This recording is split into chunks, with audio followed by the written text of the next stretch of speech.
Et coucou.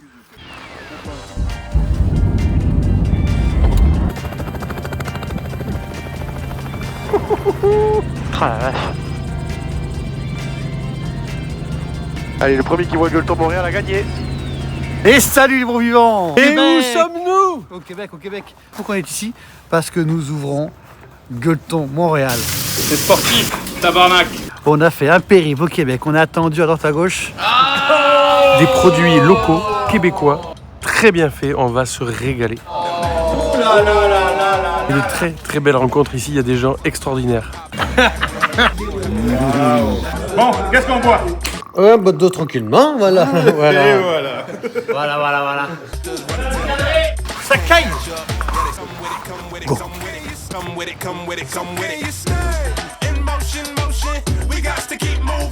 Mike, c'est une institution ici à Montréal, Schwartz, On goûte à c'est la viande fumée de bœuf. pastrami. Ça s'appelle pastrami, on goûte apparemment c'est la meilleure du monde. On va voir. Moi j'aime bien, c'est agréable, en texture c'est agréable. Il y a du goût. Donc Montréal et toutes ses cultures. Est-ce que c'est le meilleur du monde? Je suis pas sûr, mais non. On arrive à la fromagerie du Presbytère. C'est un endroit assez unique au Québec parce que les fromages sont dans la chapelle. Et là, il y a Jean, patron, Jean ou Jeannot. Ah Jeannot, on est où exactement ici là? Ben là, on est bienvenus à Sainte-Élisabeth de Warwick. C'est à mi-chemin entre Percé et Boston. Venez voir. Ah oui. Et venez voir le paradis. Ça sent bon, ça sent le fromage de vache fermier. Ça sent très très bon.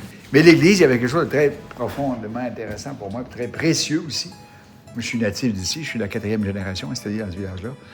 Donc, de conserver le patrimoine bâti que mes ancêtres, mes arrière-grands-parents ont bâti probablement. Mais c'est un nez, c'est superbe. On adapte. On est au Québec, mais on est aussi ouvert au vin français. Donc là, François, il s'est chauffé, il a ouvert un petit vin alsacien. Bossler, parfait pour le fromage du Québec. Allez, santé hein.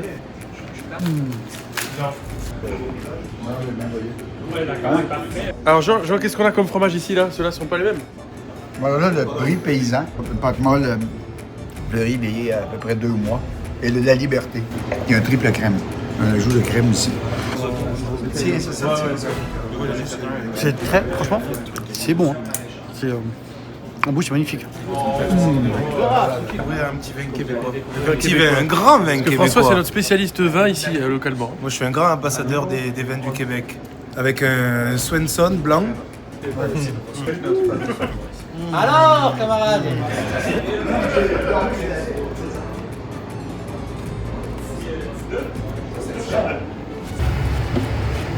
Nouvelle étape, notre séjour au Québec. Arthur, on est où là? On est dans une pourvoirie, on a changé encore de situation géographique là, on est dans un endroit magnifique, il y a Chez du Kenop. relief, il y a des sapins, il y a de la neige partout, il fait moins 25 ce matin. Là ça a réchauffé depuis qu'on est parti, on doit être à moins 15. Il y a Olivier qui nous attend, le guide. Aujourd'hui, on va faire la visite de la pisciculture locale. Et apparemment, on va faire un peu de, comme ils disent ici, de pigeons d'argile. C'est canon, il fait moins 15 toujours. Hein. Eh ben, c'est beau ici. Hein. On est avec Cédric et Denis. Ça va, monsieur? Ça va pendant ce moment? Ça va? Avec plaisir. C'est eux qui gèrent la pisciculture ici à Kenop. Comme dans une petite vallée où tout se regroupe au barrage ici, puis dans le fond on capte l'eau. À partir d'ici, en fait, l'eau va être distribuée dans les bassins. Fait que l'avantage qu'on a, c'est que l'eau est froide à l'année. Fait que Et ça, c'est l'eau bien est pour les super poissons. froide. C'est bien pour les Ouais, poissons. exact. Fait que ça fait qu'on a une croissance qui est super lente. Les poissons vont mettre jusqu'à 2, 3, 4 ans pour grandir. Et c'est ça qui va faire que la chair va rester ferme, les fibres sont serrées. Allez Cédric, on attaque là, tu vas nous montrer les bassins Cédric? Et c'est encore les bassins originaux où l'eau qui arrive du barrage passe à travers ces bassins-là. Fait que c'est des bassins qu'on appelle des raceways, fait que ça recrée un peu comme une petite rivière, ouais, exact. L'eau rentre d'un côté, ça ressort à la fin et c'est redistribué après dans les bassins à l'extérieur. Pour pêcher une truite, il faut déjà une petite épuisette. Allez, Arthur. Oui, oui, Arthur. Ouais, elles sont super poissons. Ah Fait oui. que ça fait des super beaux poissons. Ça, c'est le facile. polyphilie alors. Magnifique. Ça donne une belle écaille, hein, elles sont belles. Hein. Ça, c'est la truite arc-en-ciel. Ça, c'est ce que vous allez avoir à votre restaurant. Poisson qui ont 3 ans et demi. D'accord. Fait que c'est ça, ça a pris le temps de grandir. Ok. Bah là c'est extraordinaire, ils viennent de nous offrir une truite magnifique. On va goûter au resto.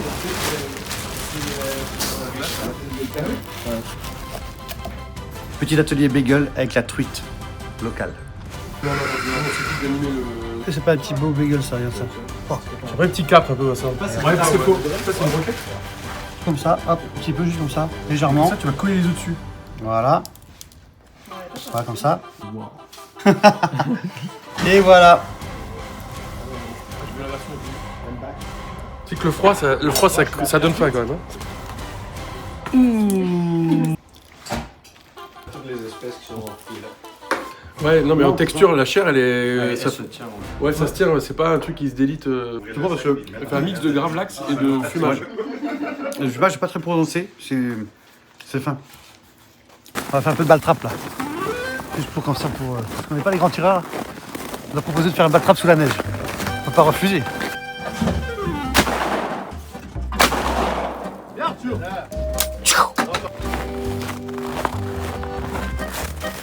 Mais non.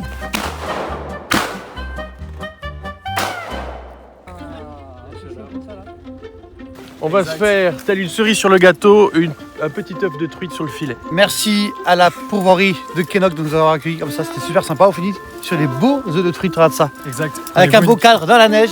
Prenez-vous une cuillère. Allez. Ils sont durs à péter. Hein. Cuillère pour papa. Ça c'est fumé.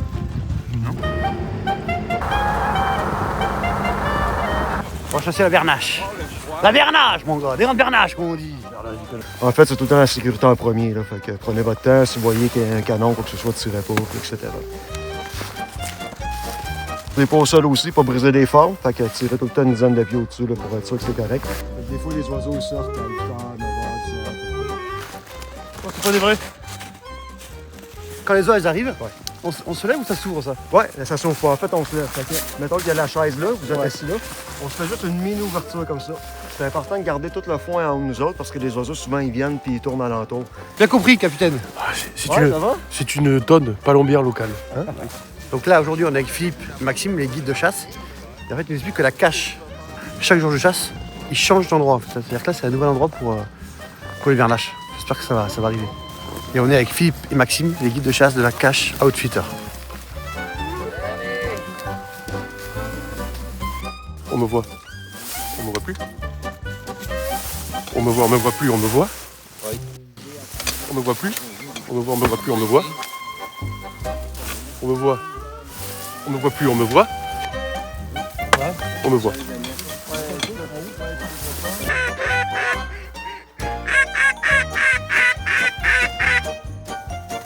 Ok, go!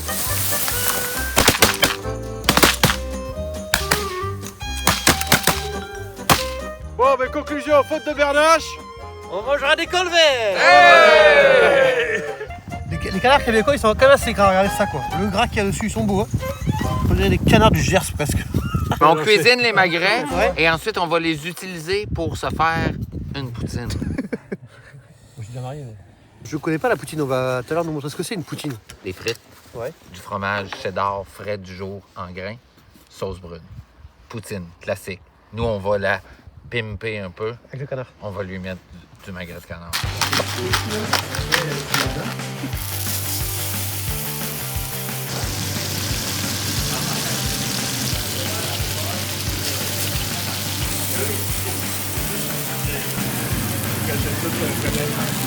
Avec là, Arthur a goûté deux viandes qu'on n'a jamais goûté de gibier. Là, il y a là-bas de l'orignal qui est en train de cuire et du cerf de Virginie. Non, celui-là, c'est le cerf de Jean-Philippe. Le cerf et l'orignal de Jean-Philippe. On l'a chassé ensemble. Puis j'adore quand ça goûte chez nous, quand ça goûte le territoire. Il est très riche. Pour moi, là, on vit le Québec avec tu vois, les gens qui sont passionnés de terroir. Ça cuisine là, ça cuisine là, ça cuisine dehors. On est très très bien, c'est génial. On a l'eau rouge qui est un 100% market. Un blanc qui est un 100% céval sur des vieilles vignes de 30 ans. C'est déjà pas mal vieux pour les vignes du Québec. Ça, c'est des bouteilles de vin que vous retrouverez sur la carte des vins de Golton Montréal. Regarde, ça. C'est dès à présent On est dans le terroir, sur les gars. la carte de Golton Montréal.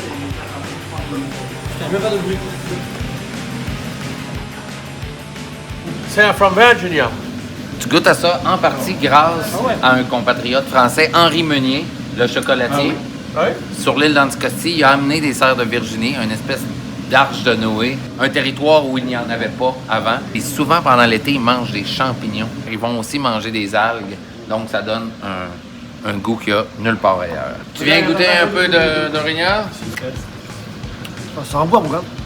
Ah oui. Qu'est-ce que c'est bon, ça aussi. J'ai jamais goûté ça dans la vie. C'est pas fort, hein? C'est pas fort, mais c'est un goût quand même prononcé.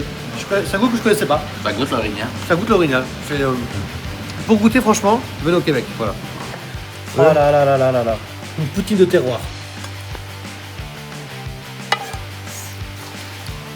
C'est décadent. Et moi, ce que j'adore, surtout, c'est les navets. Les navets et la salade. Tabarnak! Bravo! Bravo! Ça va être bon. Allez, merci, Ouais. magnifique. Santé! C'est diablerie. Franchement, ils ont réadapté la poutine traditionnelle du Québec avec cette poutine avec du colvert qu'on a tué cet après-midi. Très belle découverte. Ça, on retrouve pas ça dans les restos. Hein. C'est unique ici, là. Job de fond.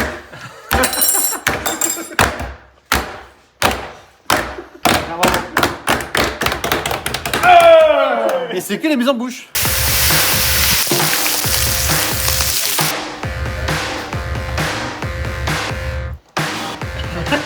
Oh, c'est magnifique ça. Pour les canards, pas vous. C'est un toast des bois. Ça amène une petite fraîcheur. Bien, hein? Comme j'avais la poêle chaude, ben, on a jeté quelques petits cœurs juste pour les grignoter. Avec un peu de vin rouge, ça ira bien.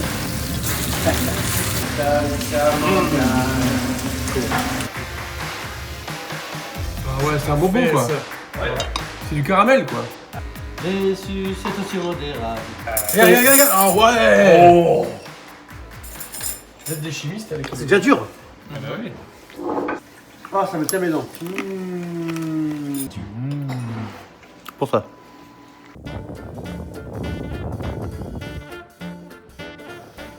On est bon vivant, aujourd'hui nous sommes dans la fromagerie des Grondines.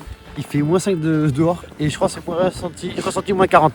Il y a un vent saisissant, ça fait friser les moustaches. On va aller goûter on va aller goûter un peu de fromage, ça va nous faire du bien. Voilà. Allez.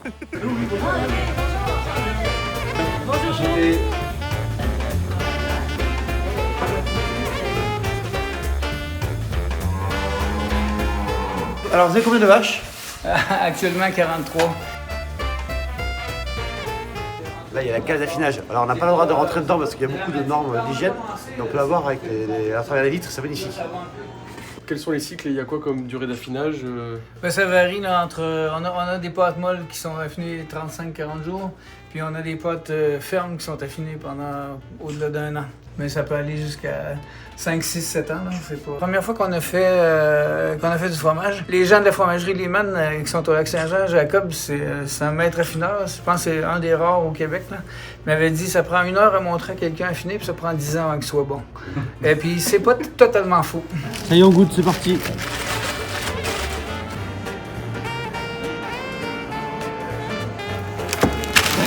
C'est le raclé, qui est un fromage un peu type raclette de vache. Bon, c'est très bon. Et là, on finit par le Clos des Roches. Le Clos des Roches. Un affinage de combien de temps vous avez vu ça? 6 ans. 6 ans. La tyrosine. Tu vois les petits points blancs que tu vois là. Ça, ça veut dire que c'était... Des cristaux de sel. Merci, la fromagerie des Grondines. Magnifique.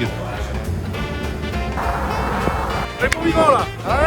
On est en train de visiter une institution québécoise, les pommes de terre Dolbec. C'est Stéphane Dolbec, le patron qui nous reçoit. Merci Stéphane. Ça c'est le back-office de la poutine. On va débuter, on va aller à l'intérieur là-bas. C'est les entrepôts de pommes de terre qui sont en vrac. Les pommes de terre, une fois qu'elles sont récoltées, elles peuvent durer combien de temps comme ça sans les utiliser? Comme ça, un an. Un an. Un an. Oui.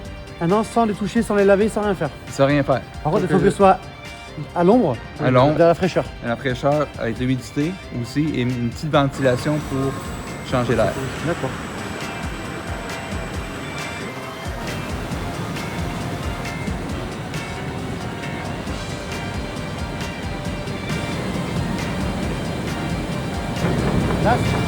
En fait, là, la machine, j'appelle ça une polisseuse. C'est-à-dire qu'après, là, la pomme de terre, je pense qu'elle est quasiment prête à être emballée, hein, si j'ai bien compris. Hein. Elle est nickel. Toute lisse.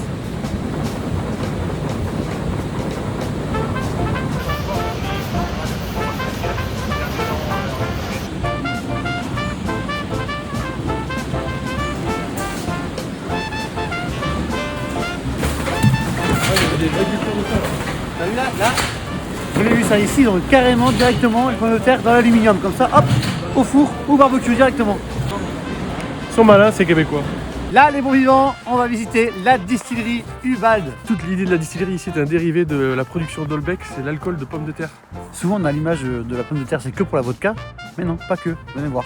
Hey, bonjour, bienvenue chez Ubald. Bonjour. Ça va, enchanté. Combien de kilos de pommes de terre dans une bouteille de 750 ml de vodka de patate à 40% ABV? On va être très surpris, mais je dirais 100 kilos. En fait, c'est pas vrai, c'est 14 livres de patates. Ouais, fait que t'étais pas loin. 6 kilos, peut-être 5, hein? Non, je dis 100. 100! Oui, c'est une tonne. L'équipement d'ici, c'est le plus bel au Québec. Ben, présentement, on fait environ 50 000 bouteilles, mais avec un potentiel de 500 000. Donc, on peut en faire beaucoup. Ce qui est sûr, c'est que la taille, la hauteur change notre petit alambic avec Arthur et Victor de GRSA. Ouah.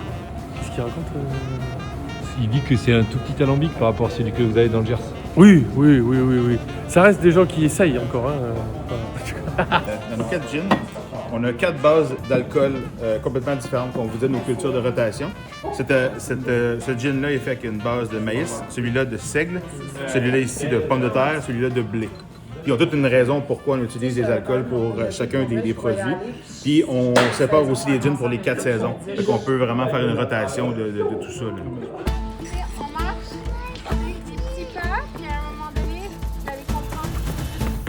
C'est un petit peu. Allez, Arthur est parti déjà, regardez ça. Laisse tes pieds sur le pied. Bon vivant. Ah Et ouais mon gars, ce Québécois. Concentre tes jambes. Je pense qu'il est prêt pour les JO à... C'est où déjà? À Dubaï.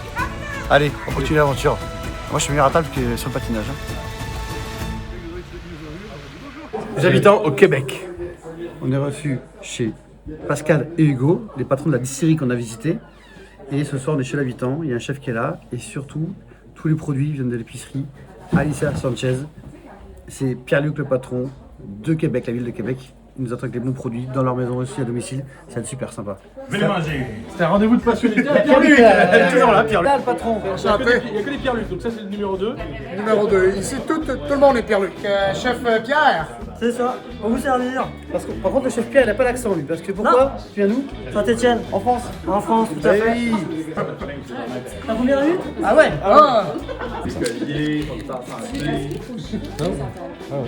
Regarde ça, si c'est joli ça. Les huîtres d'où ça? Ça, c'est les huîtres de la baie de Saint-Simon. Donc, c'est de la chupaya. Fait que l'huître de l'Est, complètement. Fait que Nouveau-Brunswick. Regarde la beauté là, c'est la perfection là. Là, c'est les bonnes périodes, elles sont bien mûres. Elles sont belles. Elles sont belles là. Elles sont bien charnues. Oh, j'ai envie de goûter, hein. Qu'est-ce qu'on voit avec ça, ouais? Vodka de patate, c'est sûr. Ah ouais? Oui, ah oui, ben oui, 8 vodka de patate, c'est un classique. Arthur, goûter. Arthur, viens goûter. Ouais. Hop là. Vodka et surprise au milieu. Hop, petite huître. Bon, qu'est-ce qu'on boit? Tout ce que tu veux, Pierre-Luc. Dirty Martini, tout charmant pour débuter la soirée avec les huîtres, ça devrait être super bon. Fait que là, j'ai fait un petit vermouth infusé au sapin.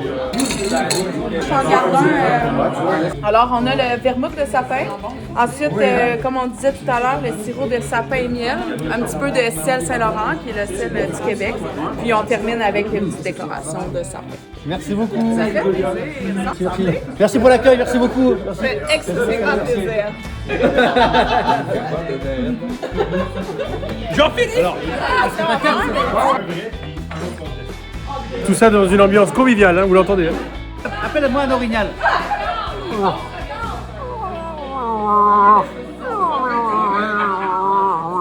Là, je vous ai fait un pâté, mais dans le canard. Donc, pâté de canard, Je l'ai désossé, j'ai gardé la peau, mise au sel, puis je l'ai roulé dedans et puis dedans. On dirait un coup par-ci presque. On travaille la peau, on la roule dedans. Ouais. Ça a du goût, c'est relevé. Oh, regarde ça, qu'est-ce qu'on fait là, Pierre-Luc? Ouais, on s'en va cuisiner du chevreuil sur le feu. 7 minutes, 5 d'un côté, 2 de l'autre.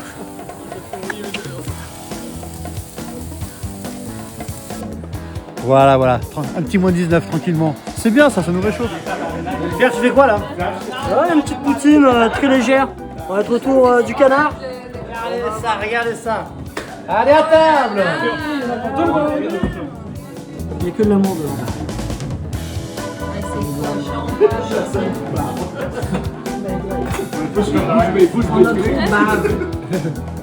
On termine avec la belle saucisse de la ferme basque ici, toujours la saucisse de canard. Ici, juste comme ça.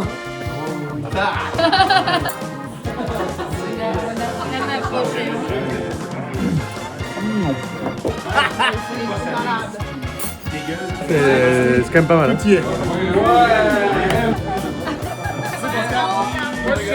Il y a une chose que personne ne soupçonne au Québec, c'est que c'est quand même un pays froid, ça tout le monde le sait, mais personne ne sait qu'ils ont les plus beaux glaçons du monde. Donc, j'ai préparé un old fashion. Puis, en fait, c'est un old fashion revisité du Québec, un gin old fashion avec le hibald épicé. Puis, j'ai fait un fat wash avec du foie gras de canard fumé. Donc, c'est un cocktail qui est assez capiteux, qui est super réconfortant, qui va aller vraiment bien avec la poutine au canard. Claudia, on goûte ton cocktail, c'est quand même un alcool infusé dans du gras de canard. Fumé. Hubald, Pierre-Luc, patate. Ouais, j'ai jamais goûté un cocktail comme ça. Tu ressens un peu le foie gras, parce qu'elle a réussi à mettre le goût du foie gras dans le gin, je crois, si j'ai bien compris. C'est très très bon et le glaçon est magnifique. Regardez-moi ça ici.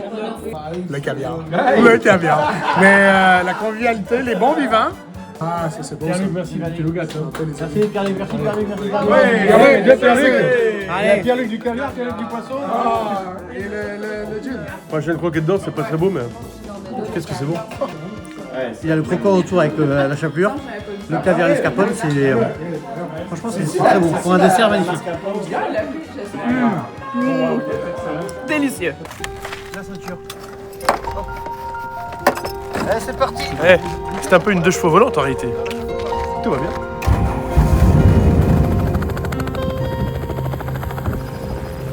Oh là là. C'est énorme. La ceinture. C'est énorme. C'est incroyable. Eh bien, quel beau séjour à Montréal. Incroyable, au Québec. Donc face à nous, comme vous voyez le stade olympique avec une des tours les plus inclinées au monde. Et puis sur la droite, vous voyez comme des buildings, tu vois, en forme de triangle là, en forme de pyramide. Ça c'était le village olympique pour les athlètes. D'accord. En contrebas là, vous avez toutes les universités, enfin une partie des universités de Montréal. Ah ouais, on est passé là, elles sont magnifiques en plus. Hein. Ouais. C'est ça. À gauche là, tu vas pouvoir voir l'oratoire Saint-Joseph. Un lieu un petit peu de pèlerinage. Trop bien. Oh là là.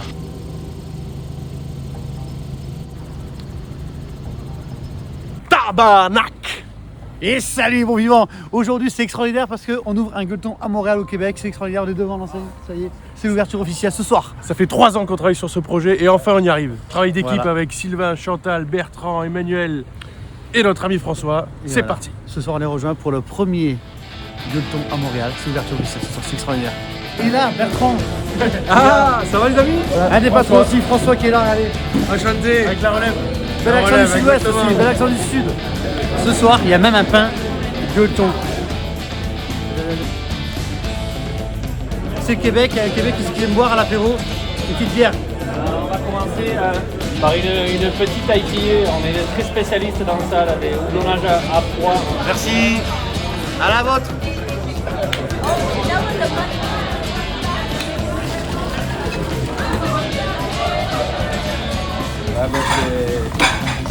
C'est sportif, tabarnak. Et avant tout, beaucoup de rencontres, beaucoup d'humains, l'envie en famille de partir vivre à l'étranger, tenter une nouvelle aventure, quitter mon Minervois natal et puis la rencontre avec Vincent et Arthur il y a quelques années qui a été fondamentale. Oh, c'est bon ça! Regarde ça. Oh, ça voit, voilà. La tarte aux champignons. Oh, la tarte aux champignons, elle est magnifique. Hein. Et chaque rencontre qu'on fait ici avec les producteurs, les éleveurs, nos clients, maintenant que le restaurant est ouvert, c'est autant de confirmations qui nous prouvent que c'était le bon choix. Malgré beaucoup de difficultés, ça reste le bon choix.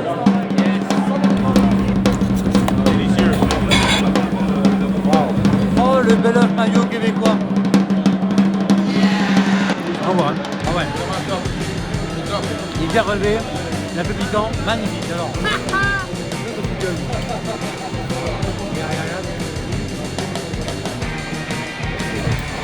Et les amis, si jamais vous venez à Gueuleton Québec, Gueuleton Montréal, c'est une expérience assurée de vie au Québec avec des producteurs qui sont là tous les jours avec nous.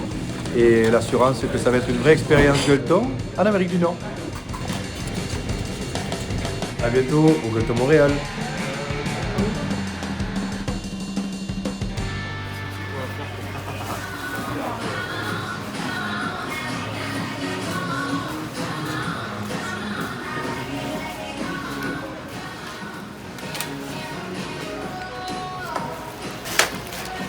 On vous ajoute la sauce que vous avez choisie.